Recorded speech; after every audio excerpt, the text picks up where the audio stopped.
Welcome back to CBS News. Tampa is one of the cities in the direct path of Hurricane Milton, and damage there is expected to be severe. CBS News correspondent Jonathan Vigliotti joins me now from Tampa. Jonathan, it looks like it's really coming down hard there. Walk us through what's happening on the ground this hour.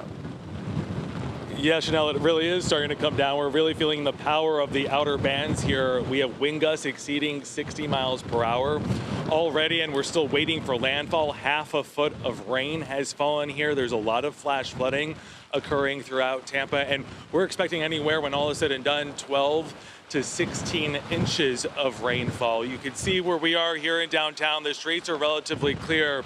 For those people that have chosen not to evacuate, they're going to be riding out a storm here that the mayor just yesterday said will be unsurvivable. You have a number of threats that we've been talking about all morning and throughout the day. Storm surge. It's been downgraded from 15 feet, which was estimated earlier, to about 9 feet. In some areas here in the Tampa Bay area, you have extreme wind exceeding 100 miles per hour. One of the biggest concerns that we have seen as we've driven around this area, though, are the piles of debris from Hurricane Milton, which hit here 2 weeks ago, because this community was literally cleaning up when they were forced to evacuate. And with all of this wind, it could easily pick up that debris, which can be very deadly if obviously it's picked up by the wind at 100 miles per hour. Most people heeding the warnings. For those that did not fully evacuate, we're at a hotel here actually where a lot of people in lower lying areas prone to flooding have moved in. This is where they're going to be riding out the storm. And Chanel is also where we're going to be riding out the storm once it makes landfall, we're told, within the next hour or so. And I just wonder how things have been evolving in the last couple of hours, Jonathan. Like, are you just continuing to move inland every time it builds where you are? Yeah, it's been a rapid evolution. We started off our day actually by the bay, reporting there by the water, and very quickly, within an hour or so, the conditions there deteriorated. You could really see it, the menacing bay, the rain picking up, the wind picking up. At that point, you had trees already starting to break off with their branches, and we actually had to retreat from there because of some flash flooding that was already developing. This storm is really going to start to kick up in its pace and in its power within the next hour. And again, the message from officials here as the wind continues to really pound, to stay inside. And I know we're here outside, but we're right next door to the entrance to our hotel. And once I'm off with you, that's where we'll be going as well. Okay, I'm glad to hear, Jonathan. But if we can keep you for one more question, I just wonder, from folks you've been talking to who maybe were on the move out earlier today, what's the sentiment there, especially because, as you mentioned, seeing this double whammy of Helene and now Milton, I wonder if that motivated more people to get out faster.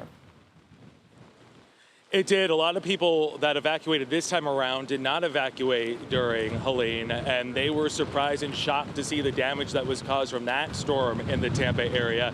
Just to give you some context, Helene hit about 200 miles north of where we are. It still brought with it 7 feet of storm surge. So now you have a storm that's going to make landfall about 30 to 40 miles south of us.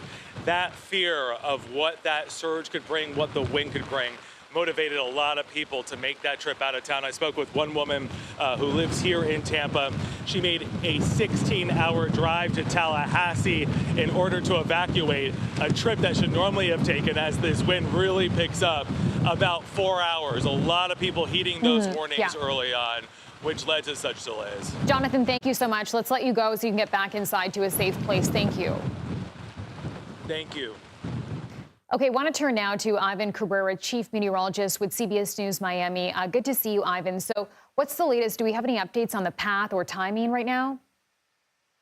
Right. So we are, it's just an imminent landfall at this point here. I think we're within an hour of this making landfall. I'll show you on our radar network here. You can see it's just kind of spinning up and approaching the Sarasota, Venice area. So what's interesting, in all these storms, when they approach land, they can do these wobbles here. You can see that depicted there by our line. So it was moving a little bit further to the right, then it jogged up, then it jogged east, although we're running out of water here, and this is going to be inland over the next several hours. And I'll put an estimated time here.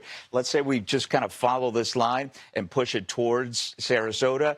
Approach now would be around 10:05 because it's moving northeast at around 15 miles an hour. But the worst worst of the storm and the surge is already coming in, right? So that's coming in through Venice and south of where that circulation is. And that's why we've been talking about our correspondents, how Tampa is going to be spared the worst. The reason for that, they're going to be on the other side here. So the water's actually pushing away. Now, that can create some flooding concerns as the water gets just pushed around here across the bay, Hillsborough Bay, but it is not the catastrophic storm surge that Tampa would have gotten if this had made landfall, say, to the north here. And that would have put, of course, them right into the southern and southeastern quadrant there. And that's what would have brought the storm surge here. So right now, we're looking at landfall within the next hour, hour and a half. And so far, these are the wind speeds, anywhere from 59. And look, we're just getting Punta Gorda there, just reporting 79-mile-an-hour wind gusts. That's the highest so far that I've seen as the eye wall is now onshore and continues to approach. The technical landfall isn't until the center of the circulation makes it onshore, and that's within the next hour, as I mentioned. Yeah, you know, Ivan, I'm so curious because this information can be really critical to people in those zones. How do you track a storm like this? Because the timing seemed to sort of change. The timing always changes right towards the end here, and I can already hear folks, they're breathing a sigh of relief in Tampa, but now the question is about evacuations. But because the science is not so precise that we can say, hey, 3 days from now, 5 days from now, it's going to make landfall here. Since we can't do that, unfortunately, we have to get everybody out of the way that is in the potential landfall area, which was the entire west coast here from Cedar Key all the way down towards just to the north of Fort Myers here. But now we're honing in, of course, as it approaches, landfall within the next hour, Venice, Sarasota area, and that wind field that will continue to move. But notice how different the wind field is. It has expanded as far as the tropical storm, which you're seeing there in the yellow. Those are winds over 40 miles an hour. In the red, a compact hurricane force wind field there. That is what's going to be moving through. And of course, that's what's going to be moving through central Florida over the next few days. And by the way, the Hurricane Center still has this as a Category 1 hurricane in central Florida after landfall with 90-mile-an-hour winds tonight around 2 a.m. Yeah, I'd love to know more about that. What happens after? How quickly after landfall will the storm sort of begin to lose strength? Right. So it's going to weaken, but it's not going to weaken enough. I lived many years in Orlando. I have to tell you, they do not do well with this kind of wind because there's so many trees there. The canopies are going to, just the branches falling on power lines, and that's going to create significant power outages there as this continues rolling through. I want to take you hour by hour. So this is kind of the range as far as the wind gusts, not sustained winds, but the gust is really what creates the damage here. As we continue to see this pushing in, we'll begin to see that wind field thinning out, weakening a bit. So they're 55 mile an hour winds in Tampa, and then Orlando will be about 20 to 25. So point is that this will continue to improve here as then the storm heads over on the other side of the Atlantic, and they will also get some storm surge here, places Daytona Beach and to the north. That's for tomorrow. As I mentioned, landfall within the next half hour to an hour. Okay, some important information there, Ivan. Thank you.